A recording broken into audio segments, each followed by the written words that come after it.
السلام علیکم، میرا نام وقار احمد ہے۔ جو آف اردو شاعری سمجھے سیریز میں میر انیس کے مرثیے پر بات ہو رہی ہے۔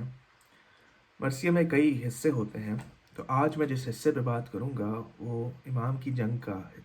اس میں امام کی جنگ اور امام کی بہادری کا تذکرہ ہے۔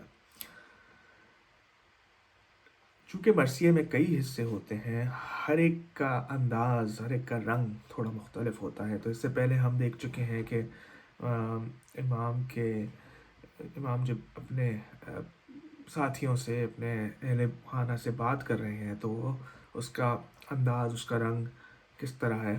اسی طرح جو آج جنگ کا حصہ ہے اس کو شاعر کس طریقے سے باندھتا ہے، آج ہم اس پہ بات کریں گے اور پھر ہم اس کی پوئٹکس پہ تھوڑی بہت بات کریں گے۔ لو پڑھ کے چند شعر رجز شاہدیں پڑھے، لو پڑھ کے چند شعر رجز شاہدیں پڑھے، کیتی کو تھام لینے کو روح الامی پڑھے، مانند شیر نر کہیں ٹھہرے کہیں بڑھے، مانند شیر نر کہیں ٹھہرے کہیں بڑھے، گویا علی الٹتے ہوئے آستین پڑھے، جلوا دیا شرین عروس مصاف کو، مشکل کشا کی تیغ نے چھوڑا غلاف کو، آئے حسین یوں کہ عقاب آئے جس طرح، آئے حسین یوں کہ عقاب آئے جس طرح، آہو پہ شیر شہزا غاب آئے جس طرح، تابند برق سوئے صحاب آئے جس طرح، توڑا فرس نشیب میں آب آئے جس طرح، یوں تیغ تیز کون گئی اس گروہ پر، بجلی تڑپ کے گرتی ہے جس طرح کوہ پر، اور دشمن جو گھاٹ پر تھے وہ دھوتے تھے جاں سے ہاتھ، دشمن جو گھاٹ پر تھے وہ دھوتے تھے جاں سے ہاتھ، گردن سے سر الگ تھا جدا تھے نشاں سے ہاتھ، توڑا کبھی جگر کبھی چھیدا سنا سے ہاتھ، جب کٹ کے گر پڑے تو پھر آئیں کہاں سے ہاتھ، جب کٹ کے گر پڑے تو پھر آئیں کہاں سے ہاتھ، اب ہاتھ دستیاب نہیں منہ چھپانے کو، ہاں پاؤں رہ گئے ہیں فقط بھاگ جانے کو۔ دشمنوں کی بات ہو رہی ہے۔ اور اگلا بند ہے کہ صف پر صفیں پروں پر پرے، پیس و پش گرے، صف پر صفیں پروں پر پرے، پیس و پش گرے، اسوار پر سوار فرس پر فرس گرے، اٹھ کر زمیں سے 5 جو بھاگے تو 10 گرے، اٹھ کر زمیں سے 5 جو بھاگے تو 10 گرے، مخبر پہ پیک پیک پہ مر کر اسس گرے، ٹوٹے پرے شکست بنائے ستم ہوئی، ٹوٹے پرے شکست بنائے ستم ہوئی، دنیا میں اس طرح کی بھی افراد کم ہوئی۔ تو اب ان پہ ہم بات کرتے ہیں کہ لو پڑھ کے چند شعر رجز شاہدیں پڑھے۔ امام اشعار پڑھتے ہیں، رجز پڑھتے ہیں۔ رجز یعنی کہ انسان جب کوئی جنگ پہ جاتا تھا زمانے میں، وہ اپنا تعارف کراتا تھا، اپنے باپ دادا کا کہ میں کس خاندان سے ہوں، اور میری اپنے باپ دادا کی شجاعت اور ان کی دلیری بیان کرتا۔ تو امام چند شعر رجز پڑھتے ہیں اور دشمن کی جانب بڑھتے ہیں۔ گیتی کے تھام لینے کو روح الامی بڑھے۔ تو یعنی امام کی ہیبت یہ تھی کہ روح الامی یعنی حضرت جبرائیل زمین کو سنبھالنے کے لیے بڑھتے ہیں کہ کہیں زمین میں زلزلہ نہ آ جائے۔ مانند شیر نر کہیں ٹھہرے کہیں بڑھے۔ ایک شیر جب اپنے شکار پہ جاتا ہے تو کبھی ٹھہرتا ہے کبھی بڑھتا ہے۔ دشمن کا نشانہ کیا ہوتا ہے؟ شیر کی فطرت کو بیان کیا ہے میر انیس نے کہ مانند شیر نر، یعنی شیر کے مانند اس کی طرح امام کبھی ٹھہر رہے ہیں کہیں بڑھ رہے ہیں، مگر اپنے شکار کی طرف جا رہے ہیں۔ گویا علی الٹتے ہوئے آستین بڑھے۔ اب علی، حضرت علی کا لقب شیر خدا ہے، اسد اللہ۔ تو یعنی اب جہاں شیر کا ذکر کیا تو یعنی کہ کہا کہ ایسا لگ رہا ہے کہ گویا حضرت علی آستین اپنی الٹ رہے ہیں اور آگے بڑھ رہے ہیں جنگ پہ۔ جلوا دیا جری نے عروس مصاف کو۔ عروس دلہن کو کہتے ہیں۔ تو یہاں پہ ایک نادر، ایک یونیک تشبیہ میر انیس نے دی ہے کہ امام حسین نے کی جو تلوار ہے اس کو انہوں نے دلہن کہا ہے، کہ امام نے اپنی دلہن کا جلوہ دکھایا۔ مشکل کشا کی تیغ، امام حسین نے اپنی تلوار کا جلوہ جو دکھایا وہ دلہن کا جلوہ تھا، یعنی مشکل کشا کی تیغ نے چھوڑا غلاف کو۔ امام کی تلوار میان سے نکل آئی، غلاف سے نکل آئی۔ آئے حسین یوں کہ عقاب آئے جس طرح، اس تیزی سے امام آتے ہیں کہ جیسے عقاب اپنے شکار پہ حملہ ہوتا ہے۔ آہو پہ شیر شہزا غاب آئے جس طرح، آہو ہرن کو کہتے ہیں، اور شیر شہزا غائب یعنی جنگل کا شیر کس تیزی سے ہرن پہ حملہ ہوتا ہے۔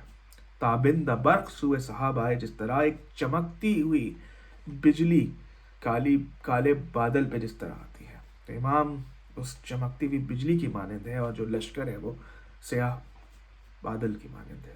توڑا فرس نشیب میں آب آئے، جس طرح فرس گھوڑے کو کہتے ہیں، آگے بھی استعمال ہوا ہے۔ فرس امام کا اس طریقے سے دوڑا کہ جس طرح پانی نشیب میں آتا ہے، پانی اونچائی سے نیچے کی، نشیب یعنی نیچے کی طرف آتا ہے، یوں تیغ تیز کون گئی اس گروہ پر۔ امام کی جو تلوار ہے وہ اتنی تیز تھی، اور اس تیزی سے وہ چمکی ہے اس گروہ پر، یعنی یزید کے لشکر پر، بجلی تڑپ کی گرتی ہے جس طرح کوہ پر۔ یعنی یزید کا لشکر ایک پہاڑ کی مانند ہے، اور امام کی تلوار ایک بجلی کی مانند ہے کہ وہ تڑپ کر اس پہاڑ پہ گر رہی ہے۔